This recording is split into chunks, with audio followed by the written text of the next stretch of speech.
Mothman, the Moth, New York, Mothman, Pleasant, Mount Point Pleasant, Pleasant Mount.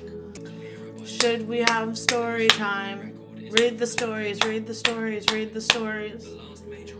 Read for us, because we don't read, we don't like to read, we don't want to read. You know you read it. Okay, so you go to laurenwestcoach.com, and then we go to writing, and then we go to blog. Or if you just go to blog, ta-da, story number 1, fame, it's all true. Things they won't publish. The weight of fame and downside of celebrity. How to be your own PR genius for real now. Hashtag influencers. How to be your own PR genius for real now. Hashtag influencers. It isn't that great. Fame, celebrity, being known.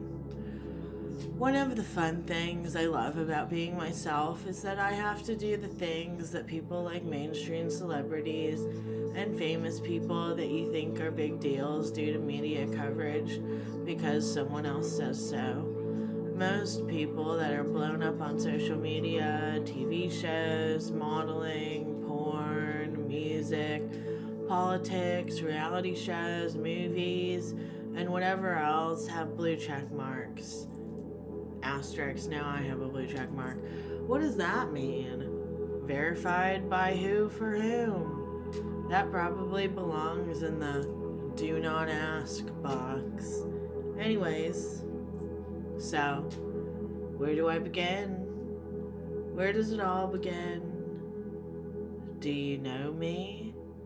If you don't know me, am I famous? If you've never heard of me, but important people and people who are more in the know me, does that mean anything? Really? Who knows? Probably the snowmen or the railroad workers. I digress. Anyways, I've been canceled a bunch and tagged and hacked and have gone viral on multiple platforms. I blew up on TikTok and have people that follow all of my profiles since I have a digital string of carnage of layers of my old selves, of my stories, of the chapters, of the fragments, of my forgotten memories, of past blackouts, traumas, and early infancy and childhood abuse, travel, and black magic. In my spiritual coaching business and life coaching packages, I made my clients famous like Kanye made Taylor Swift famous, except for not at all. The joy in making other people famous on social media and in real life is as follows. 1. It makes me and my business look good. 2. They get what they wanted and what they paid for, and then some. 3. The world heals and improves whenever someone fixes themselves via self-development and inner work for holistic wellness and societal harmony. 4. It shows our expertise and efficacy of my offerings, talents, skills, and quality wellness offerings, services, and packages for personal transformation, development, and growth. 5. When my clients, customers, and personal loved ones become famous or just copy whatever I do and pretend like they invented it and are better at it and have any claim to anything without the proper and necessary education, experience, and understanding, ... in parentheses, it shows proof of my product and that I create markets, industries, and trends. Since I've literally and colloquially broken the internet multiple times via myself and others, I will now refer to myself as a social media guru. In my services and offerings, if you care to work with me or learn more about one-to-one collaborative opportunities to expand and grow. If you visit my website and peruse my graphic design, branding, and website design portfolio, In addition to corporate design projects and sales decks, you will see that my authority, expertise, and knowledge are expansive on Fortune 500 levels and beyond my age. I've worked with numerous entrepreneurs and CEOs who range from poor immigrants, single moms, and the every girl to millionaires, multimillionaires, and billionaires. Real CEOs, as Guy and Linda, my adoptive white parents, would say. I enjoy working with others who are like-minded and resonate on a spiritual level to create new businesses, brand aesthetics, and mission statements, branding identities, and branded websites so that they can live their best life and share their talents, skills, and offerings to the world via physical products, digital content, and so on and so forth. Each finished product and spiritual journey is comprised of their unique experiences, desires, goals, and vision for themselves as they see fit for their highest and best life paths.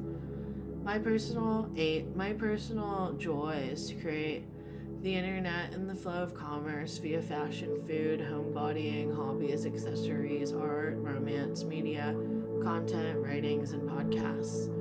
I am a curator and a commerce channel for wellness and holistic living in a modern world. 9. Taking photos, editing, curating, styling, sourcing locations, caption creation, and hashtag strategies for brand deals, free PR packages, and work opportunities is my bread and butter for personal clients who have the ability to work with me in person wherever I am. 10. I love waffles, hashtags, and candygrams. I was a famous baby. I was adopted from Seoul, South Korea, the Republic of Korea, at the age of 8 months. They put me on a plane and flew me to Portland, Oregon, apparently. Who knows what happened before they put me on the plane or what happened on the airplane? Was it a Boeing 747? Was it Korean Air, or Delta?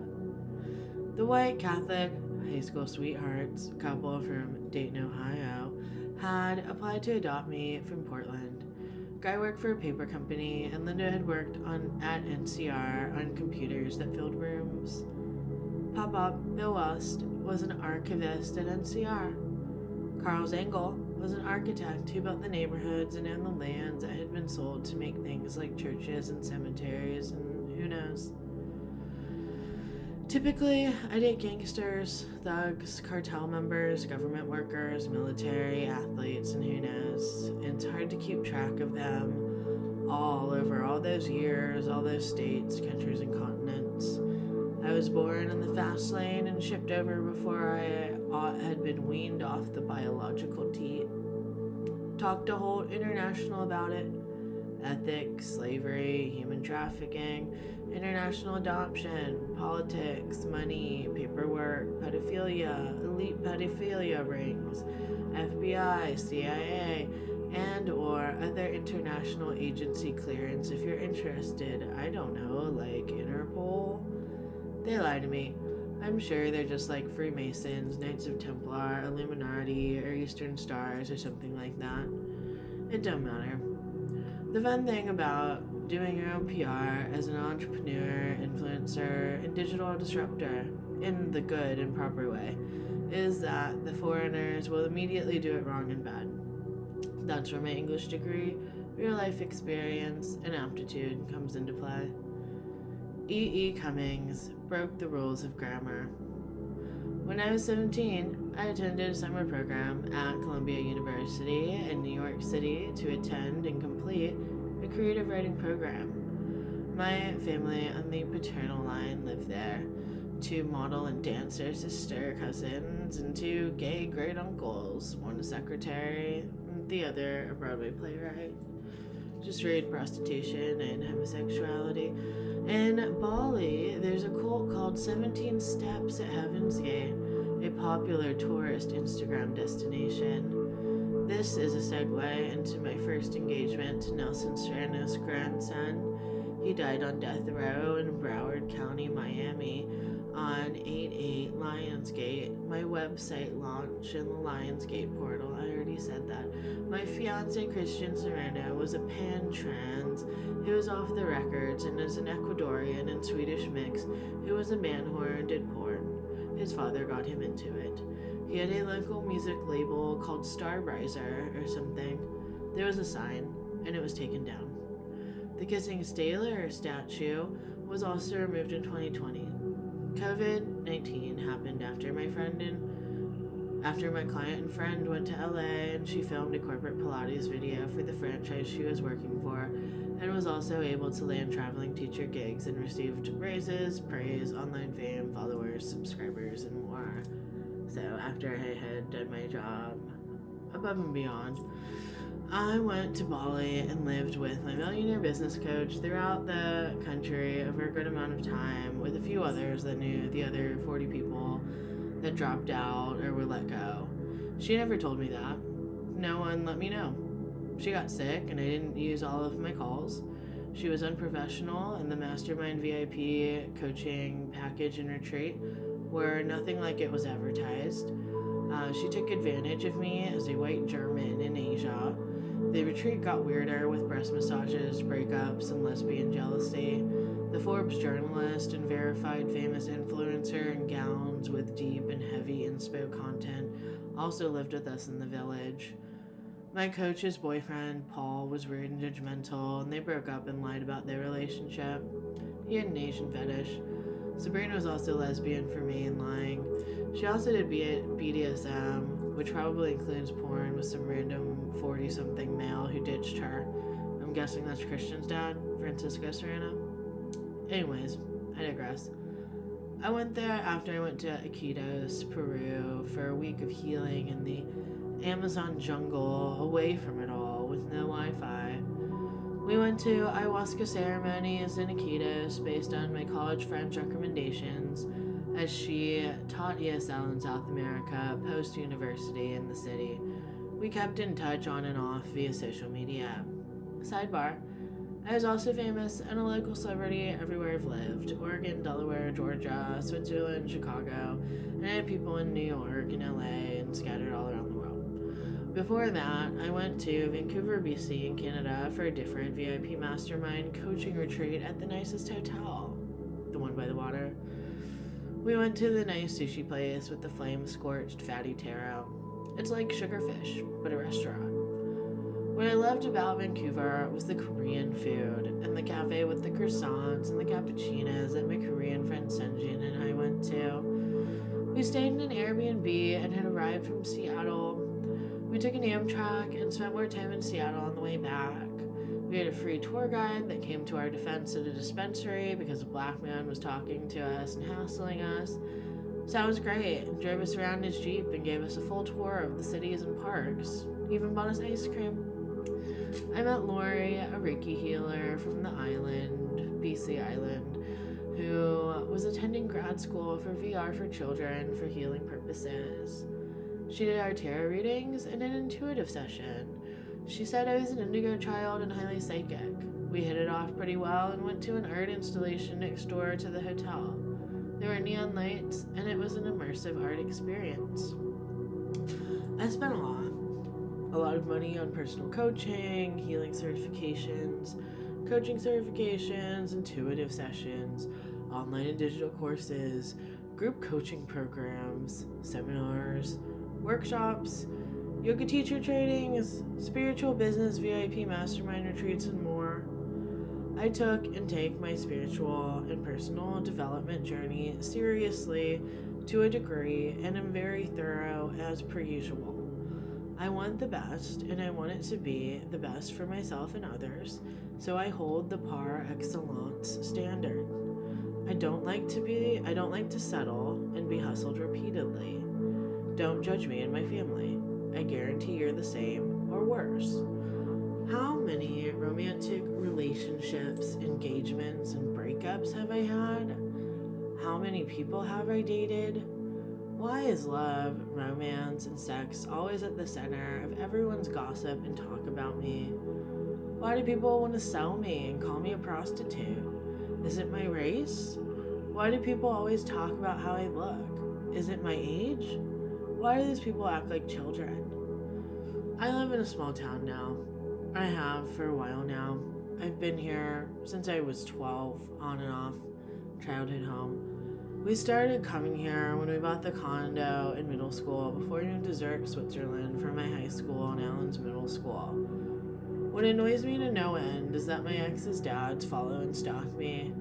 They are perverts and pedophiles, they're liars and they're selfish, they are violent and they're rapists, invasive and spies. That's what bothers me. I don't want my ex's dads to spy on me, harass, sabotage, and try to sell, rape, and extort me into sex trafficking, human trafficking, and prostitution rings. I think that's logical. I am beautiful. I have sex appeal. I was born this way. I can't help that. The men are the problem, not the women. I should not be penalized for excellence. They should be punished and exiled and unalived for their sins, transgressions, and despicable proclivities and obsessions. Matthew Brzezinski drugged me in college and is working for some crap government liabilities for Mohawk, Indigenous, and Polish blood for their self-importance to keep them busy so they murder, rape, and kill less people. His grandpa went to Cornell or something, but his dad and mom moved to Venice, which is south of me, like half an hour after I moved down here. If you look up lwcoaching.com, they created a fake fraud and scam account of a fake business under my name because they're poor liars and evil. They use me and my name for clout and as the reason for their lies and bullshit. He is insane, as is Christian Serrano and his father Francisco Serrano. Nelson Serrano was extradited from Ecuador by the U.S. and died on death row in Miami. Ed Brzezinski is a creepy Polish male who has been obsessed and stalking me since I was 19. I was drugged and raped in an attic in Evanston, Illinois when I was 19. His name was Ed. The house was for sale. His mom died. His dad was an alcoholic. He gave me methadone and methadone, some other stuff. That was my first drugs. The guns were in the office. So I've moved 10 times in my life, more like 20 times if you count all the places in Chicago and whatnot. Who knows? I try not to think about everything. About a fortnight ago, there was a huge terrorist attack and a huge drama. I heard people yelling and crying and being beaten and sex noises. I saw aliens, spaceships. I heard an alien mothership hover above me. There are Indians, blacks, and Mexicans and chainsaws, weapons, power tools, golf carts, igloo coolers, shovels, equipment, and more. They were burying things and digging other things up. I was almost like murdered at a hotel by a gang who filled the floor of a squeeze operation on my family from Rick Scott and Kamala. That was right before the election. I'm glad she lost. Hello, Marriott Bomboy, room 228. I want a refund from them and from Chase. There were debris on the bottom floor. The Mexican cartel of Sinaloa hacked my phones and my accounts. They fucked up my bank account, hacked my devices, and messed with my money to do identity fraud. They're scammers and con men and con women. I took my dog to a hotel because I knew that they were going to break in and rape me and kill us after they did all of that for nights and days on end. The blacks, Mexicans, and Indians do not belong here. The immigrants don't belong here and don't deserve to work here because they're dangerous liars. They're also pedophiles and masturbate on the golf course while they dance and yell stuff in Spanish, like babbling idiots and sexual retards who need to be tased, detained, and deported. They harassed me and the neighbors for weeks and ruined everything. They cut down trees, ruined the bushes, and wasted time, money, and resources. They traumatized me and attacked my personal property. They opened my garage door and have been messing with my mail, packages, and more. I hope they hack you, ruin your life, and do the worst to you. That's why I am the way I am. That's why I am every secret society, cult, agency, and whatnot. Always be careful. XOXO.